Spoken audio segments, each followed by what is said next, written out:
बहुत समय पहले की बात है। पुराने चाइना में 3 मोंक रहते। उनका नाम किसी को नहीं पता, क्योंकि उन्होंने कभी अपने बारे में किसी को नहीं बताया। उन्होंने कभी किसी चीज़ का जवाब नहीं दिया। चीन में उन्हें बस 3 हंसते हुए बिच्छुओं के नाम से जाना जाता था। वो तीनों सिर्फ एक गांव में प्रवेश करते और बाजार के बीचों बीच खड़े होकर हंसना चालू करते। वे अपने पूरे अस्तित्व के साथ हंसते और अचानक लोगों का ध्यान उनकी तरफ खींचा चला आता और धीरे धीरे उनके चारों तरफ भीड़ इकट्ठी हो जाती। वे इतनी एकाग्रता व लीनता के साथ हंसते कि उनकी हंसी देखकर सारा गांव हंसने लगता। जब वे पूरा गांव हंसी के समुंदर में डूब जाता तो वे दूसरे गांव चले जाते। वे ना तो कुछ बोलते थे और ना ही कुछ उपदेश देते थे और ना तो कुछ शिक्षा। वे जहाँ भी जाते अपनी हंसी से ऐसा माहौल बनाते कि सारे लोग दुख दर्द भूलकर बस हंसने लग जाते। चाइना के लोग उन्हें बहुत प्यार करने लगे और वे चाइना में बहुत फेमस हुए 3 लाफिंग मोंक के नाम से। और उन्होंने एक शब्द का प्रयोग किए बिना पूरे चाइना में इतना आनंद फैलाया जितना आज से पहले किसी ने नहीं फैलाया। लोग उनका नाम पूछते थे, लेकिन वे बस हंसते। उनका नाम पड़ गया 3 हंसते हुए बिच्छू। पूरे चाइना में घूम घूम कर हंसते हुए समय के साथ बूढ़े हो गए। और एक रात जब वे एक गांव में ठहरे हुए थे, तब उन तीनों में से एक बिच्छू की मृत्यु हो गई।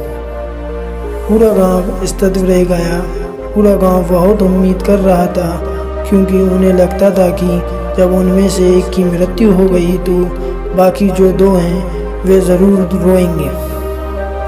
यह देखने लायक हुआ, क्योंकि उन्होंने कभी किसी को रोते हुए नहीं देखा। जब सुबह हुई तो पूरा गांव इकट्ठा हो गया, लेकिन दोनों बिच्छू तीसरे की लाश के पास खड़े होकर जोर जोर से हंसने लगे। हंसी जैसी उन्होंने आज से पहले कभी नहीं देखी। गांव के कुछ बड़े लोगों ने उन्हें समझाने की कोशिश की कि यह आपका साथी था और उसकी मृत्यु पर आपको हंसना नहीं चाहिए। तब उस दिन पहली बार उन बिच्छुओं ने लोगों से बात की और कहा कि हम हंस रहे हैं क्योंकि ये आदमी जीत गया है। हम हमेशा सोचते थे कि पहले कौन मरेगा, लेकिन इस आदमी ने पहले मरकर हमें हरा दिया। हम अपनी हार व इसकी जीत पर हंस रहे हैं। इसके अलावा ये कई वर्षों तक हमारे साथ रहा।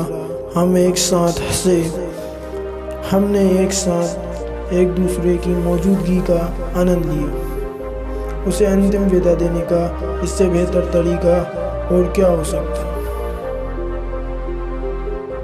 हम केवल हंस सकते हैं, लेकिन पूरा गांव उदास था। जब मृत बिच्छू के शरीर को अंतिम संस्कार के लिए चिता पर लिटाया गया तो सारे गांव वालों को एहसास हुआ कि शेष 2 बिच्छू केवल मजाक नहीं कर रहे थे। वे तीसरा जो मृत था वो भी हंस रहा था। चीन में ये प्रथा थी कि जब एक इंसान की मृत्यु हो जाती थी तो उसके पुराने कपड़े उतार कर नहला धोला कर नए कपड़े पहना दिए जाते थे। लेकिन मरने से पहले उस बिच्छू ने अपने साथियों से अपने कपड़े न बदलने के लिए कहा था। तीसरे बिच्छू ने कहा था, मुझे स्नान मत करना, क्योंकि मैं कभी अशुद्ध हुआ ही नहीं। मेरे जीवन में इतनी हंसी आई कि अशुद्धता जमा ही नहीं हुई। मैंने कोई धूल जमा ही नहीं की। हंसी हमेशा ताज़ा होती है, इसलिए मुझे नहला कर मेरे कपड़े मत बदलना। जब उस तीसरे बिच्छू के शरीर पर आग लगाई गई तो गांव वालों को पता चला कि उस बिच्छू ने मरने से पहले अपने कपड़ों में कुछ पुरानी चीनी पटाखों को छिपा कर रखा था, जो आग लगने के बाद फटकर आसमान में रंग बिरंगी कतारों में फैल गए। और ये देखकर एक बार फिर पूरा गांव जोर जोर से हंसने लगा। तो इस तरह से वे तीसरा मरने के बाद भी सारे गांव वालों को हंसा गया। ये देख शेष दोनों बिच्छुओं ने कहा, चालाक आदमी, तुम मर चुके हो, लेकिन तुम्हारे द्वारा दी गई हंसी आखिरी हंसी थी।